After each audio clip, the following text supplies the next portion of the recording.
Hi, everyone. Welcome to the Johns Hopkins seminar series on the cerebellum. Today, as our guests, we have Enzo Neo and Dagmar Timmann. Enzo is a fourth-year PhD student at Dagmar's lab. He previously completed his master's degree in Alexander Badura's group in Netherlands, where he investigated degeneration of the substantia nigra in the basal ganglia and the cerebellum using structural MRI in both mice and patients. Dagmar is a clinician neuroscientist who has made major contributions to the study of both cognitive and motor functions of the cerebellum in humans. She was one of the first to point out the importance of the cerebellum in verb generation, and one of the first to image the deep cerebellar nuclei in humans, and one of the first to quantify the role of the cerebellum in motor adaptation. She earned her medical degree in Tübingen and completed postdoctoral training with Jim Bladel, Fay Horak, and John Hoare, some of the leaders in cerebellar neurophysiology. She's an associate professor of experimental neurology and runs a ataxia clinic at Essen University and Hospital. Good to have you both. Yeah, thanks a lot. Thank you for the kind invitation and the kind introduction. I will start setting up the scene. The general framework the studies have been performed we are presenting is within the role of the cerebellum for emotions. Cerebellum and emotions has been studied 60 or 70 years ago quite extensively and has become out of focus for many years in between. Already 60 years ago, studies have been performed showing that the cerebellum has connections with several parts of the limbic system, and quite some lesion studies have been performed. And I will just show one of these studies performed at the time. This is a study about the emotion aggression. In this study, they have looked at rhesus monkeys who have been raised in complete isolation. These monkeys become highly aggressive. And here I just show, for example, two monkeys where highly aggressive monkeys where cerebellar lesions have been performed. In one monkey, Dong, very lateral parts of the hemispheres have been removed. And in the other monkey, Ding, the vermis has been removed and some parts next to the vermis. Ding became tamed, a very nice monkey, after removal of the midline lesions.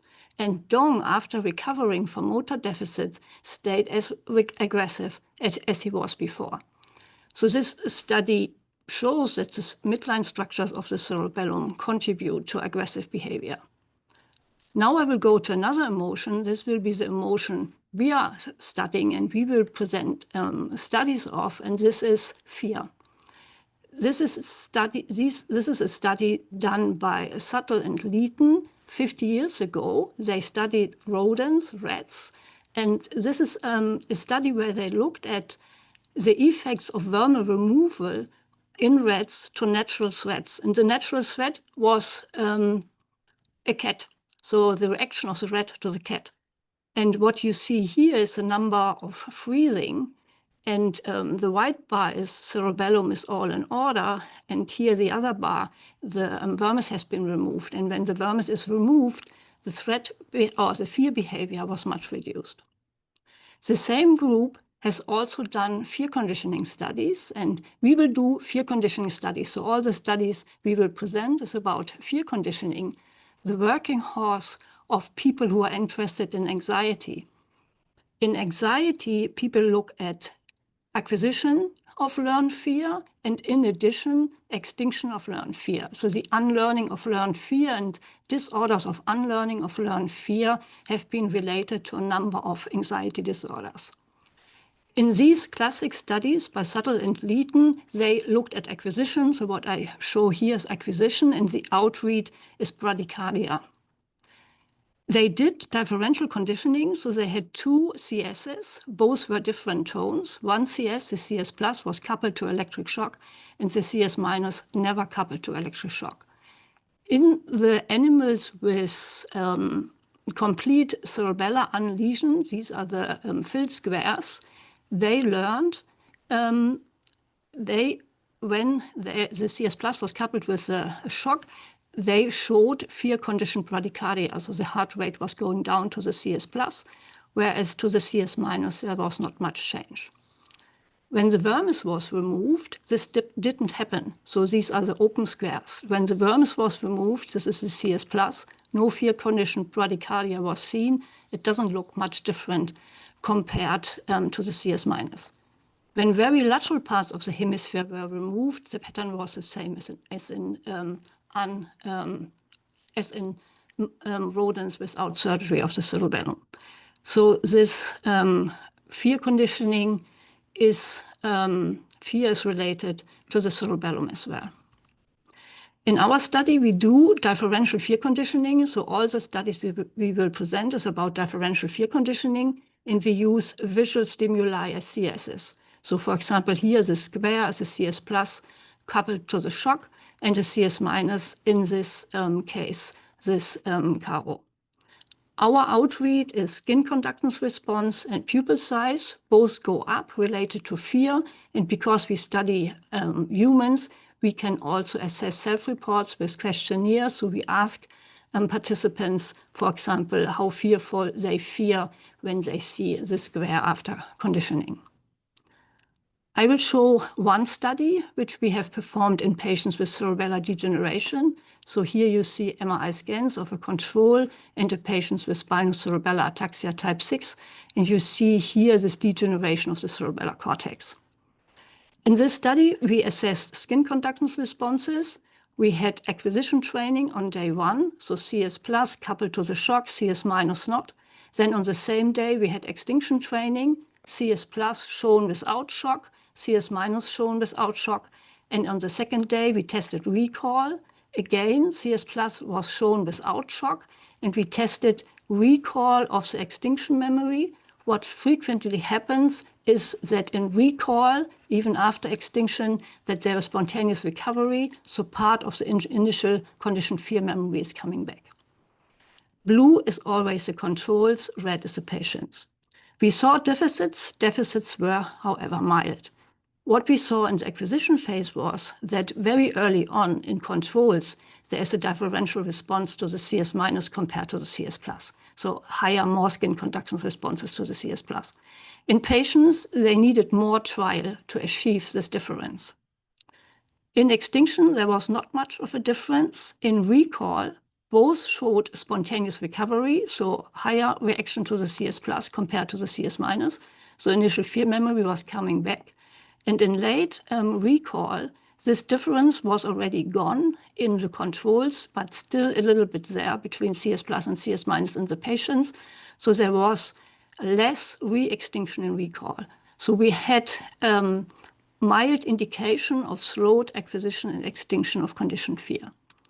This experiment was done in the MRI scanner, and here you see flat maps in the control group and in the patient group at one time point. This time point is a time of US presentation in acquisition phase. In acquisition phase, not all CS pluses were reinforced with a shock. That was a partial reinforcement rate. So we had a couple of trials without reinforcement, and there we looked at the cerebellar activation related to the time where they expected the US, but where it didn't come. There we see significant activation in controls, but not in cerebellar patients. And Enzo will now take over, and he will go into this observation a little bit in more detail. So actually the first study where we detected fMRI activation related to these unexpected US emissions was a study done by Thomas Ernst, where we had as a participant group young and healthy participants, and we did 7 Tesla fMRI. And you can see here an explanation of the fear learning phase that he used, and he did a 1-day fear conditioning paradigm. And you can see here then that he presents the CS plus 10 times in the form of a square for 8 seconds. And then at the end of the presentation of the square, he applied a shock. Then there's also CS minus in the form of a diamond, which is never paired with a shock. And 6 out of the 16 CS pluses are not reinforced, so are not paired with this shock. And so the idea would then be that as participants learn to associate CS+ with shock, they learn to predict the US on the onset of the CS+ presentation. So as soon as the square showed, they predict the US. And for these unreinforced trials, when they've learned to predict the shock upon appearance of the CS+, there's an unexpected emission of the US for unreinforced trials. And the cerebellar activation that we see here on these flap maps is shown here, related to the prediction of the US. So we can see we have cerebellar activations both in lobule 6 and cross 1 bilaterally. But more markedly, when we look at activations related to the unexpected emission of the US, we see activation in vermis, but also we see particularly high activation in left lobule 6 and cross 1. And so you can think of these unexpected emission of the US, they will cause a prediction error. And you can think of these trials as first extinction trials. So I'll explain a bit more, but the idea is basically that these prediction errors represent the initial prediction errors necessary for fear extinction learning. So to explain a bit more on this, participants predict the shock upon seeing the square and have a conditioned fear response only to the square. And the fear extinction then happens when participants predict the shock, but unexpectedly the shock is omitted. And this results in a prediction error, which drives the formation of a new learning, a new inhibitory learning called fear extinction learning, which then suppresses the conditioned fear response. And we can think of this unexpected emission of the US as a rewarding event. So basically you're expecting something bad, but then unexpectedly this does not happen. So it's a better than expected outcome. And we can think of this prediction error then as a reward-like prediction error, which then drives fear extinction learning. And results that are somewhat in line with this are presented by Salinas Hernandez et al. In 2018, where she also did fear extinction with mice and found that there was VTA dopaminergic activity during extinction during these unexpected US emissions. And you can see then here the prediction error pattern that you would expect during extinction. So in early extinction, the omission of the US is fully unexpected, so paired with a high prediction error. And then as you continue to omit the US, this omission becomes expected and the prediction error goes to 0. Then here you can see VTA dopaminergic activity in response to the CS or the CS+. And here then is the omission of the US. And what they found was that VTA dopaminergic neurons had high activity during early extinction when this prediction error was also high, but low during late extinction. And in addition, in other experiments, when they optogenetically activate VTA dopaminergic neurons, they could enhance fear extinction, whereas if they inhibit it, they impaired fear extinction. So indicating that VTA dopaminergic neurons encode this reward prediction error to contribute to fear extinction learning. And so besides this, we know that the deep cerebellar nuclei have direct monosynaptic excitatory connections to the VTA from Carta et al. And in addition, in humans, white matter tracts have been detected from cerebellum to VTA, and the cerebellum receives reward signals via Massian climbing fibers, leading to the main question of my project, which is whether cerebellum and the VTA interact to process reward-like prediction errors that in turn contribute to fear extinction learning. So to try to answer this question, we did a 3-day fear conditioning paradigm in young and healthy participants, where we start on day 1 with a habituation phase. So we start by just showing these shapes and getting participants used to being in the scanner. Then in the acquisition phase, we pair the CS+ with the shock, and CS- is never paired with the shock. And importantly, we do 100% reinforcement rate, so all CS+ are paired with the shock, so that we can maximize the prediction error that we would have on the next day in extinction. And so we allow for consolidation of this fear association, and then start to present the CS plus again without a shock. And so initially, this should be associated with a high prediction error. So I've indicated this with a purple gradient.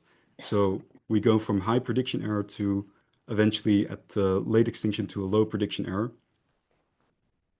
And with the help of collaborators, Nicholas Diekman and Sen Cheng, we use a reinforcement learning model fitted with skin conductance responses throughout the experiment to estimate these prediction errors during extinction. And you can see this pattern for CS plus is high initially, but very quickly goes down to 0 as the US keeps being omitted. Then on the last day, we do a recall test. And in this recall test, participants still end up having a strong expectation for the US to come, which is expected and called spontaneous recovery, as Dagmar mentioned. And we also say that we can detect unexpected US emissions then here. And then we, furthermore, on day 3, do reacquisition, where we start applying shocks again, and then intermittently present CS pluses without the shock. So kind of have these unexpected US emission events in between in reacquisition. And finally, we have a re-extinction phase, which is a repeat of extinction. And so the main point being that we have 4 different phases where we can look at these unexpected US emission prediction errors. So extinction, recall, reacquisition, and re-extinction. And to show then results of cerebellar fMRI activations, so here you can see we took the first 3 omissions after the CS plus and contrasted them to the expected omissions of the US after the CS minus. And you can see cerebellar fMRI activations here. So these are very widespread, including the vermis, and particularly high in the left lobule 6 and cross 1. And when we then move on to look at the other phases, so from extinction to recall, reacquisition, re-extinction, we see a similar pattern emerge, and most consistently in left lobule 6 cross 1. When we then go from the cerebellar cortex to the deep cerebellar nuclei, here I show then a rendering of the deep cerebellar nuclei. So in big, you have the dentate, then more in the middle, the interposed, and then all the way in the middle, the fastigial nuclei. And what we see in extinction when we look at the same unexpected US emission contrast is that we have high activation in the left dentate, which matches our cerebellar cortex activation to an extent. And when we look at other phases, recall, reacquisition, and re-extinction, we see a similar pattern emerge of mostly dentate activation and mostly lateralized to the left dentate. So when we move on then to looking at VTA or ventral tegmental area activations in humans, I'll just quickly recap where the VTA is. So here we can see the VTA in the midbrain, and it's squished between the red nucleus and the substantia nigra. And so we manually annotate the VTA using landmarks, and then look at VTA activation. And so here you can see a 3D rendering again of the VTA, and you can see coronal slices that we take through the VTA. And it seems that we have bilateral activation in the VTA in extinction related to these unexpected US emissions. And when we then look,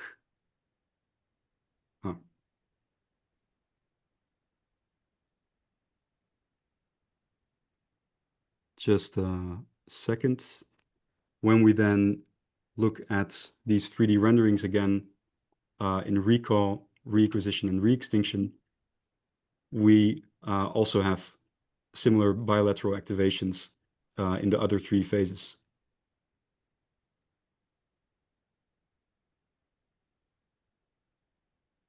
And then the next question that emerges, so we have activation in cerebellum and VTA, but are these also interacting during unexpected US emissions? And The first functional connectivity method that we use is psychophysiological interaction, or PPI. So we select a VTA seed and then correlate VTA activity to the rest of the brain. And so we can see then here a contrast which combines all of the unexpected use emissions that we had, now modulating them with these estimated prediction errors. And then we can see VTA activity here on a trend level in the cerebellum. And mostly we see then positive functional connectivity in lobule 6 and cross 1, but results with PPI are not very strong, possibly because we lack really the amount of trials to really have strong results with PPI.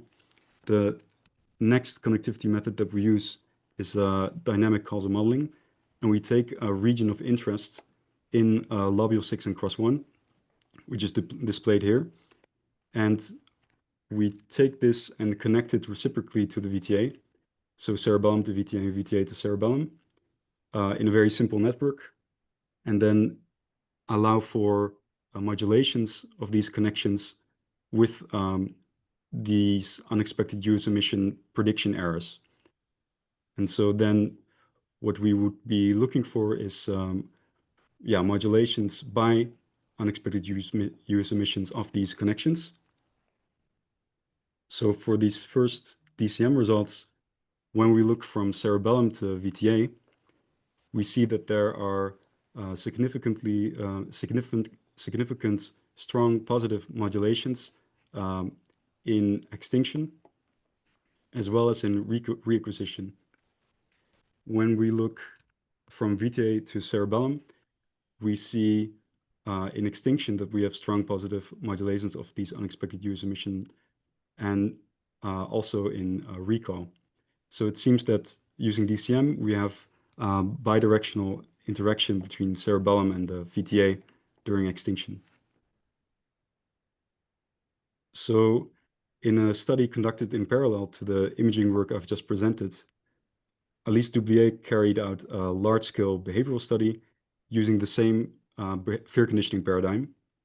And her aim was then to investigate whether pharmacological manipulation of the dopamine system could influence fear extinction, learning, and recall, specifically with the longer-term goal of seeing whether these drugs would modulate cerebellum VTA interactions during extinction.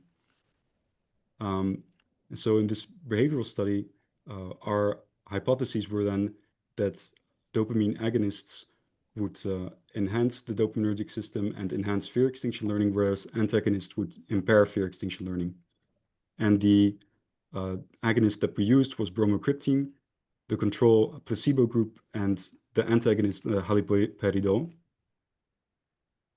And what we saw in the pupil size results was then, and so participants received these drugs before fear extinction.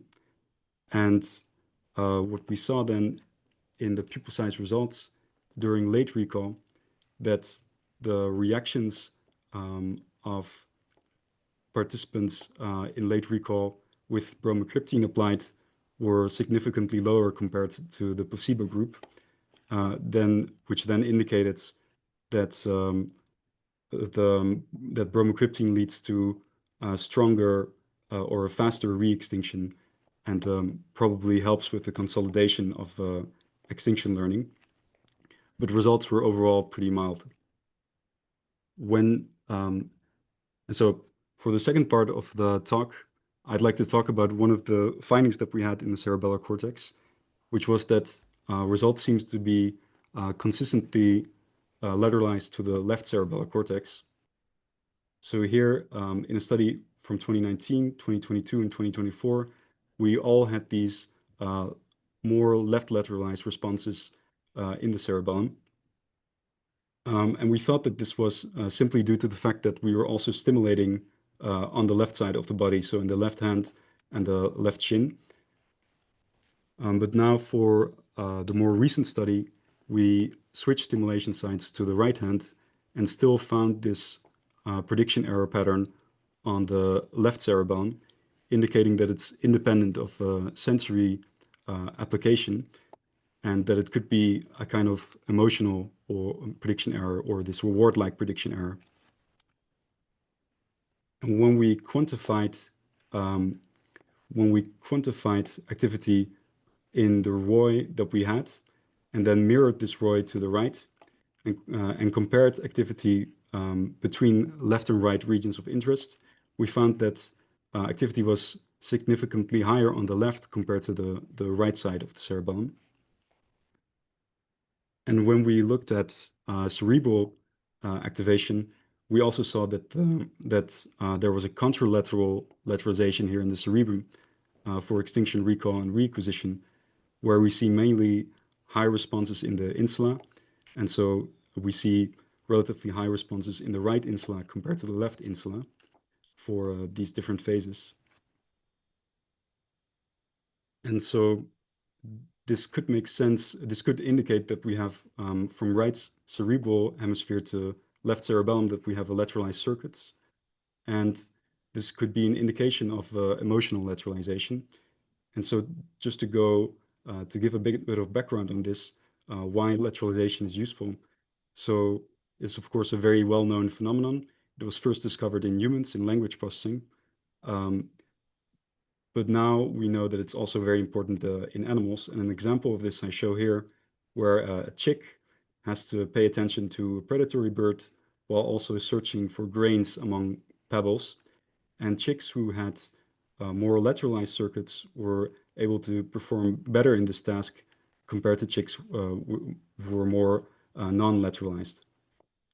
And so lateralization likely increases the efficiency and also produces the redundancy by which we can do several functions. And a popular model for emotional lateralization is called the valence model, where on the right cerebral hemisphere, it is posited that negative emotions are more dominantly processed, while on the left hemisphere, positive emotions are processed. So what could be happening is that we have right cerebral hemisphere activation and left cerebellum activation, indicating a role of negative emotional processing of the cerebellum on the left side. And we were discussing these results with colleagues from a neighboring university, so Johanna Pakush and Melanie Mark, who saw similar left lateralized responses in mice during fear extinction.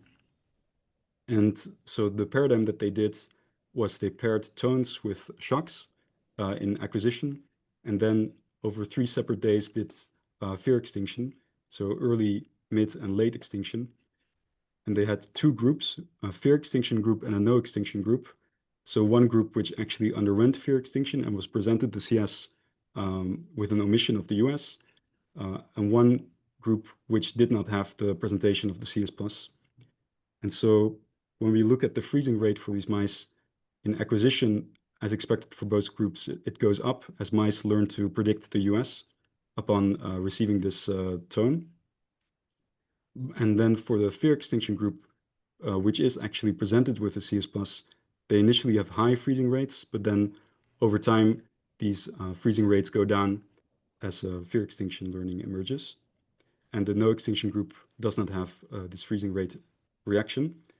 And importantly, they use the trap system and inject 4-OHT just after early extinction to permanently label neurons that were active during early extinction. And they, to assess the activity, they compared this fear extinction group to the no extinction group. And you can see then results in the granule cell layer related to this fear extinction activity here, where it seems that they also have a left lateralized response in lobule 6 and cross 1 and cross 2. And this somewhat matches the results that we showed in humans, where we also seem to have in lobule 6 and cross 1 and cross 2 to some extent a left lateralized response. Then they could also look at activity of Purkinje cells, which is something that we cannot really do with fMRI, and also showed left lateralized response in Purkinje cells. So then I'd like to conclude the talk So Dagmar started by showing that patients with cerebellar degeneration show mild deficits in fear, learning, and extinction. Then we showed that that cerebellum VTA interacts during fear extinction, likely modulating prediction error processing and in that way contributing to fear extinction learning. And it seems that, or we provide evidence for that negative emotions are left-lateralized in the cerebellum.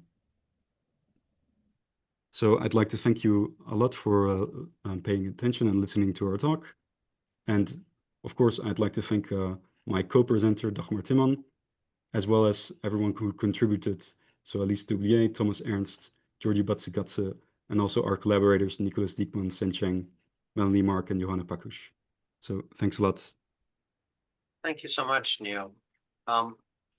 If anybody has questions, please go ahead and just raise your Zoom hand, and I will be happy to call on you. I'm going to ask, I guess, the obvious question. So if negative emotions are associated with the left cerebellum, do you think, is there any evidence that positive emotions are associated with the right cerebellum? This is what we are just about to test. So we have an experiment running. Alice Doublier, who's on the call here as well, as part of her PhD thesis, she compares aversive conditioning with appetitive conditioning, and we will see.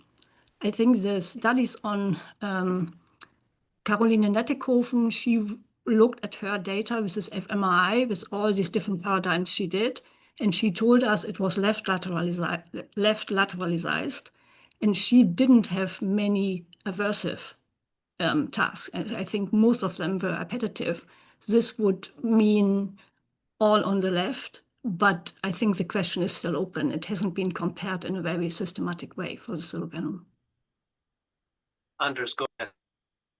Thank you, and thank you for the talk, Dagmar and Neo. So I missed the first 5 minutes. I was doing dinner, so sorry. And if I missed something there, but what about the amygdala? I didn't see anything about that in the talk. And I mean, if you look in any random textbook, that's the fear conditioning is associated with the amygdala. So how do you see anything in the MRI with that, or? So we in this study Enzo performed, this was really region of interest. We only looked cerebellum and VTA, and we didn't look at anything else. In the study before by Thomas Ernst, we looked whole brain, and we didn't see amygdala. But my understanding is that fMRI and amygdala and fear conditioning is difficult. It's frequently not seen. It may be that obviously it's involved in fear conditioning, but it may be that the time course of it doesn't fit well with the fMRI paradigms. And so you didn't look at it, or we didn't? No, amygdala you didn't look. No, and I saw only activation for prediction errors during the US presentation, so unexpected US presentations, but for the rest, not much. Great. Thank you. Sasha, please go ahead.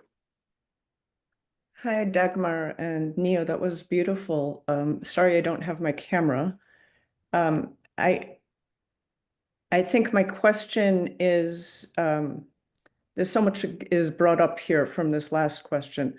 So one question is, can you look at the PAG, and is it possible to see that temporally with MRI? And then the second question is, from my view of the literature, it seems that the cerebellum is really much more involved in negative emotion than positive emotion. That is the human literature.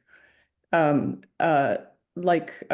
so I'm wondering whether that's your sense too. And maybe the third question is, do you think that the Purkinje cell differences, lateralized Purkinje cell differences, are a reflection of intrinsic cerebellar structure or the inputs to the cerebellum? So the first question, so thanks a lot, Sasha, with the PAC. We see nice PAC activation in the brainstem. I think even better than VTA. It may be that this functional connectivity analysis will work much better with PAC.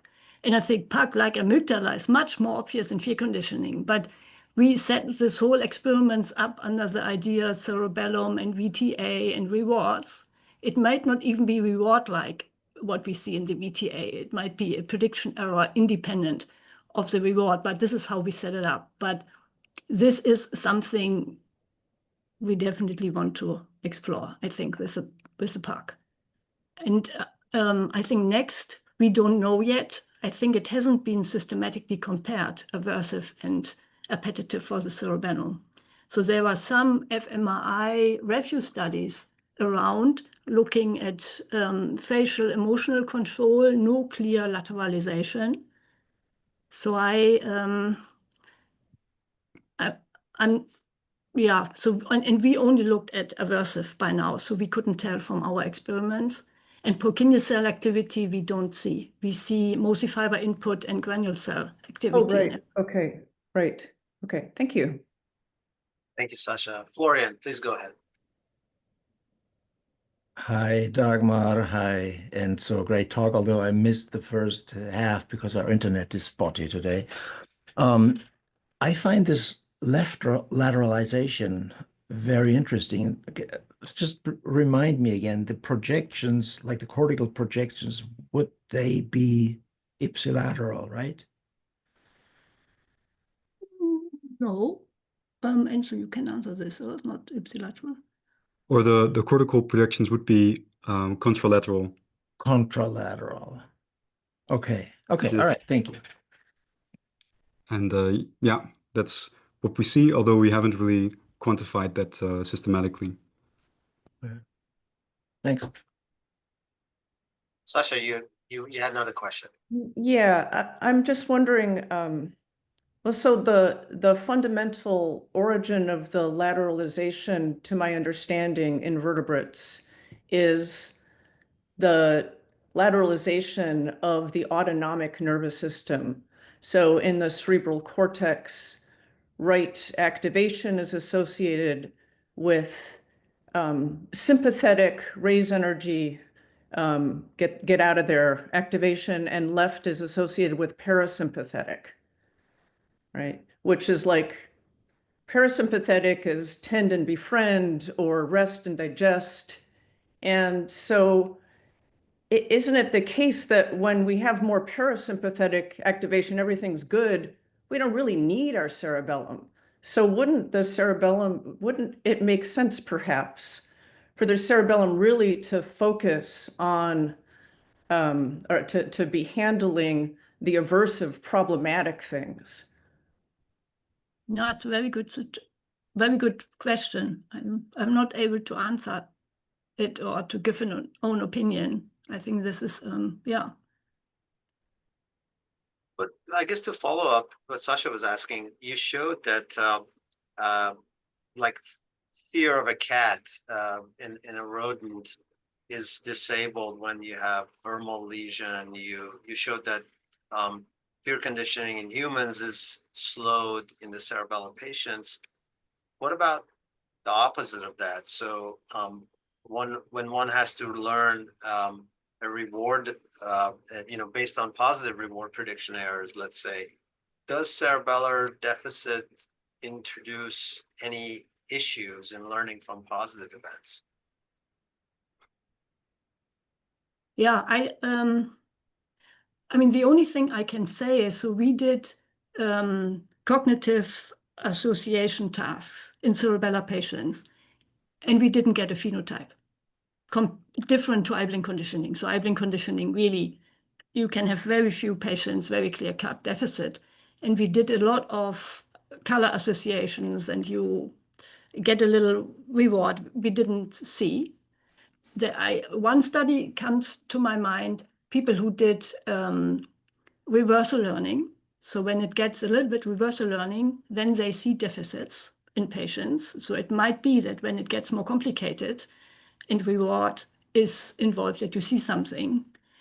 And then again, just for our experience, there's just one study we have collected the data, or at least did, where we compare appetitive and aversive conditioning. And then, at least for our studies, we could give an answer to this.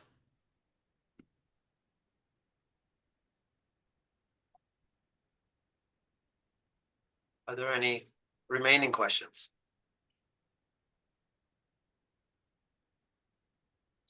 Wonderful. Well, thank you, everyone. See you later. Yeah, Thank thank you. you. Thank you for the very nice questions.